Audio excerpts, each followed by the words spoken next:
ভাই বিগত 16 বছর পর্যন্ত বাংলাদেশের সীমান্ত ঘেঁষা যেসব মানুষজন আছে যারা বর্ডার সাইডে বসবাস করে তারা শুধুমাত্র মাইর খেয়ে গেছে ভারতীয় নাগরিকদের কাছ থেকে, ভারতীয় বিএসএফদের কাছ থেকে। এখন আর মার খাওয়ার সময় নেই। কেন কথাগুলো বলতেছি? আজকে এই যে আমি ভিডিওটি করতেছি, হয়তো এই ভিডিওটি আমি কালকে আপলোড করব। আজকে বাংলাদেশের সীমান্তে দুইজন কৃষক কাজ করতেছে, আর ভারতীয় বিএসএফ এসে কি করছে, এই দুইজন কৃষককে, আমাদের বাংলাদেশি কৃষককে ধরে নিয়ে গেছে। এই যে পত্রিকা, পরবর্তীতে এখন কি করবে বাংলাদেশের লোকজন? কি করবে? কিচ্ছু করার নেই, কারণ বিগত 16 বছর পর্যন্ত তারা সয়ে গেছে, তারা মাইর খাইতে খাইতে। এখন কি করছে তারা?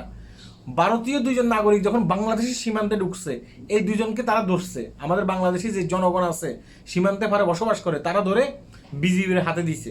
অর্থাৎ তারা বিজিবির ভূমিকা পালন করছে। এতদিন পর্যন্ত তো এটা দেখা গেছে যে বাংলাদেশি লোকজন যখন ধরে নিয়ে যেত বিএসএফেরা, তখন বাংলাদেশের পক্ষ থেকে পতাকা বৈঠক বসতো, তাদেরকে রিকোয়েস্ট করতো, তাদেরকে বারবার বলতো আমাদের লোক লোকজন ছেড়ে দেন। তখন তাদের ইচ্ছা হলে তারা ছেড়ে দিত, নয়তো তাদেরকে আমরা করে ভারতের কোনো জেলখানায় ঢুকাই দিত। এখন ওই সিস্টেম নেই। আমাদের দুইজন লোক তারা ধরে নিয়ে গেছে, তাদের দুইজন লোক আমরা ধরে নিয়ে আসছি। এখন লাউ ঠেলা, এখন এটা তারা বুঝবে। তারা আসবে তাদের লোকজন ছাড়ানোর জন্য। তখন আমরা বলবো যে আমাদের ওই দুটো লোক ফেরত দেওয়া আগে। আমাদের লোক যখন তারা ফেরত দেবে, তখন আমাদের লোকের শরীর সমস্ত কিছু চেক আপ করে ভালো করে যাচাই করে দেখবেন যে তাদের উপরে কোনো নির্যাতনের দাগ আছে কিনা।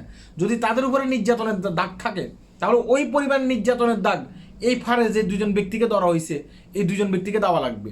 পরবর্তীতে ওই ফারে ফুসব্যাক করতে হবে। তার আগে ফুসব্যাক করার এখন কোনো টাইম নেই, কারণ বিগত 16 বছর পর্যন্ত আমরা মাইর খাইছি, আমরা মাইর খাইতে চাই না। বুঝতে পেরেছেন? তারা যখন পাকিস্তানের সাথে পারতেছে না, দিনের পর দিন পাকিস্তান তাদেরকে মারতেছে, তারা এসে এই এই ক্ষোভগুলো বাংলাদেশের জনগণের উপরে যাওয়ার চেষ্টা করতেছে। এটা আমরা কখনো মানবো না, কখনো মানবো না এটা। কারণ আমি একজন গর্বিত বাংলাদেশি নাগরিক। আমি চাই যে আমার জায়গা থেকে কেউ যদি আমাকে ইট মারে, তাকে আমি পাত্তর মারবো, এটা আমি চাই, কারণ আমি গর্বিত বাংলাদেশি। তাই সীমান্ত পারের লোকজন যেসব কাজগুলো করেছেন আজকে, তাদেরকে স্যালুট জানাই। আল্লাহ হাফেজ।